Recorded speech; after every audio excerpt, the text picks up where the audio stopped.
મિત્રો કહેવાય છે કે અડધી જંગ કે અડધી સફળતા તો માત્ર વિશ્વાસથી જીતી શકાય છે. જરૂર છે તો ફક્ત પોતાનામાં, પોતાની તૈયારીમાં, પોતાની આવડતમાં અને પોતાના પ્રેઝન્ટેશનમાં એક અતૂટ અને અડગ વિશ્વાસ રાખવાની. તમે આ વિડીયો સુધી પહોંચ્યા છો અર્થાત તમે યુપીએસસી એસ્પિરન્ટ છો અને યુપીએસસીના સિલેબસ વિશેની યોગ્ય માહિતીની શોધમાં છો, બરાબર ને? તો મિત્રો હું તમને જણાવી દઉં કે તમે બિલકુલ રાઈટ ટ્રેક પર છો, કારણ કે આજે આપણે આ વિડીયોમાં યુપીએસસી એક્ઝામના સિલેબસ વિશેની સંપૂર્ણ માહિતી મેળવીશું.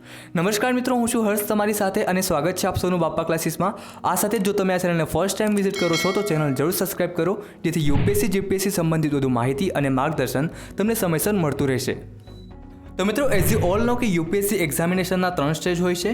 ફર્સ્ટ છે પ્રિલિમિનરી એક્ઝામ, સેકન્ડ છે મેઇન્સ એક્ઝામ અને થર્ડ છે ઇન્ટરવ્યૂ રાઉન્ડ. તો સૌપ્રથમ વાત કરીએ પ્રિલિમિનરી એક્ઝામના પેપર પેટર્ન વિશે.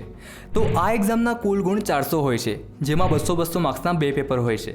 પહેલો છે GS1 અને બીજો છે GS2, જેને CSET અર્થાત સિવિલ સર્વિસીસ એપ્ટિટ્યૂડ ટેસ્ટ પણ કહેવાય છે.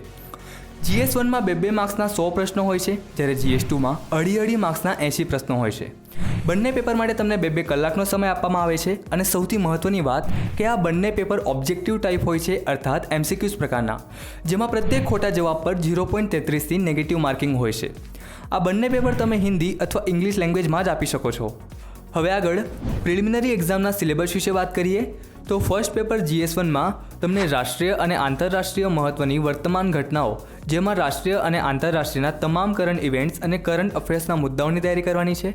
નેક્સ્ટ છે ભારતનો ઇતિહાસ અને ભારતીય રાષ્ટ્રીય આંદોલનો, જેમાં ભારતના ઇતિહાસમાં તમારે પ્રાચીન ભારત, મધ્યયુગીન ભારત, આધુનિક ભારત અને ભારતમાં થયેલા તમામ રાષ્ટ્રીય આંદોલનોની તૈયારી કરવાની છે. નેક્સ્ટ છે ભારતીય અને વિશ્વ ભૂગોળ, જેમાં ભારત અને વિશ્વનો ભૌતિક, સામાજિક અને આર્થિક ભૂગોળ તમારે તૈયાર કરવાનો છે. નેક્સ્ટ છે ભારતીય રાજનીતિ અને શાસન, જેમાં બંધારણ, રાજકીય વ્યવસ્થા, પંચાયતી રાજ, જાહેર નીતિ અને અધિકારોને લગતા મુદ્દાઓ વગેરે તમારે તૈયાર કરવાના છે.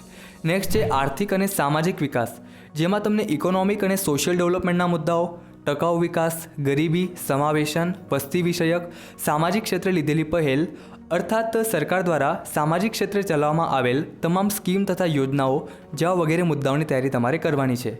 નેક્સ્ટ છે પર્યાવરણીય પારિસ્થિતિકી, જેમાં જૈવ વિવિધતા અને આબોહવા પરિવર્તન પરના સામાન્ય મુદ્દાઓ તમારે તૈયાર કરવાના છે.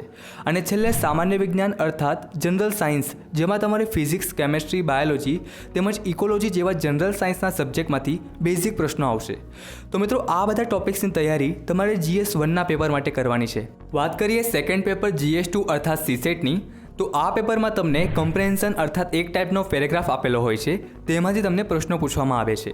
એવી જ રીતે કમ્યુનિકેશન સ્કિલ સહિત interpersonal skill, logical reasoning and analytical ability, decision making and problem સોલ્વિંગના પ્રશ્નો, જનરલ મેન્ટલ એબિલિટી અર્થાત સામાન્ય માનસિક ક્ષમતાના પ્રશ્નો, મૂળભૂત સંખ્યાઓ જેમાં સંખ્યાઓ અને તેમના સંબંધો, પરિમાણના આદેશ, ડેટાનું અર્થઘટન જેમાં ચાર્ટ, આલેખ, કોષ્ટક, ડેટાની પર્યાપ્તતા વગેરે.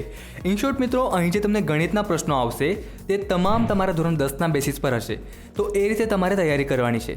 હવે એક વસ્તુ અહીં નોટ કરજો કે પ્રિલિમિનરી એક્ઝામના આ બંને પેપર એ માત્ર ક્વોલિફાઇંગ પેપર હોય છે, અર્થાત આ એક્ઝામને તમારે માત્ર પાસ જ કરવાની હોય છે, જેમાં GS1ના પેપરનું કટ ઓફ એ આફ્ટર એક્ઝામિનેશન ડિક્લેર કરવામાં આવે છે, જ્યારે GS2 અર્થાત CSETના પેપરને ક્વોલિફાય કરવા તમારે એટલીસ્ટ 33% માર્ક્સ અર્થાત 200માંથી 66 માર્ક્સ તો લાવવા જ પડશે, તો જ તમે આગળની મેઇન્સ એક્ઝામ આપવા માટે એલિજિબલ ગણાશો.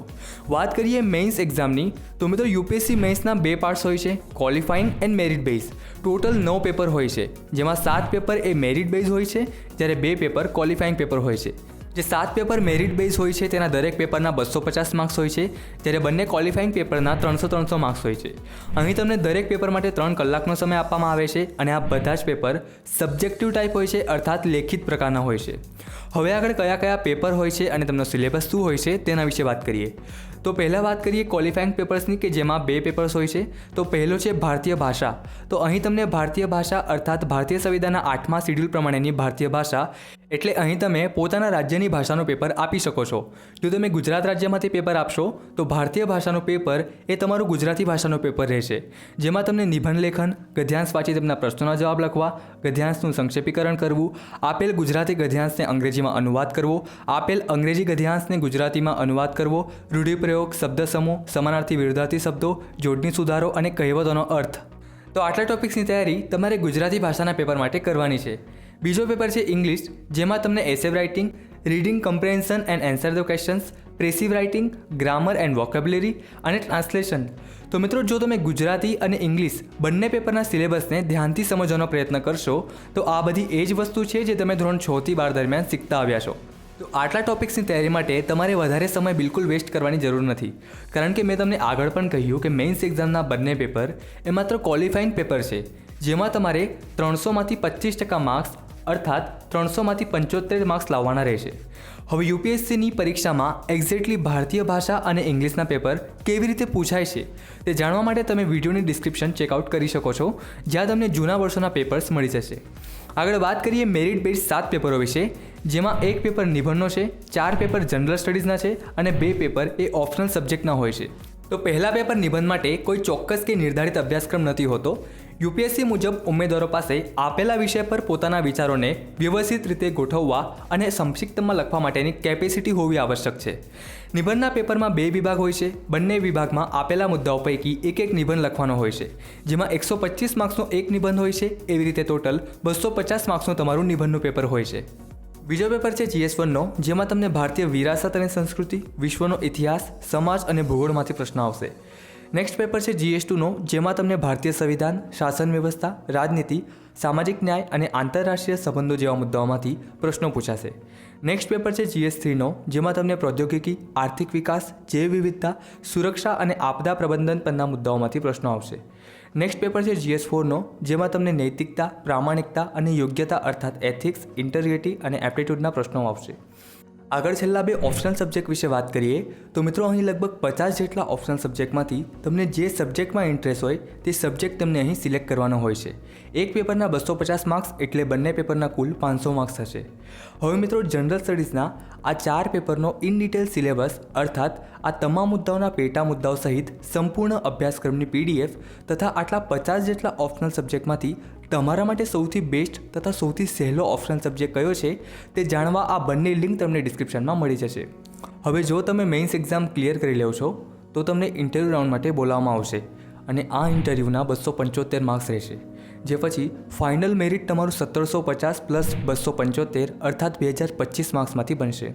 તો બસ મિત્રો, સંપૂર્ણ યુપીએસસીનો સિલેબસ હવે તમારા હાથમાં છે. છતાં જો તમે વિચારતા હોવ કે હું 1 તારીખથી 15 તારીખથી કે સોમવારથી શરૂઆત કરીશ તો આ બધા બહાના છે. યાદ રાખજો કે આ દિવસો ક્યારેય નથી આવવાના. કોઈપણ કાર્યની શરૂ કરવા માટે સૌથી શ્રેષ્ઠ મુહૂર્ત કોઈ હોય તો તે છે આજે અને અત્યારે, કારણ કે આ સમય છે કંઈ કરી બતાવવાનો, આ સમય છે જિંદગીને સાચી દિશા આપવાનો. બસ તમારું લક્ષ્ય સ્પષ્ટ હોવું જોઈએ અને દિલથી સેવેલું હોવું જોઈએ. Wish you all the best. જય શ્રી કૃષ્ણ.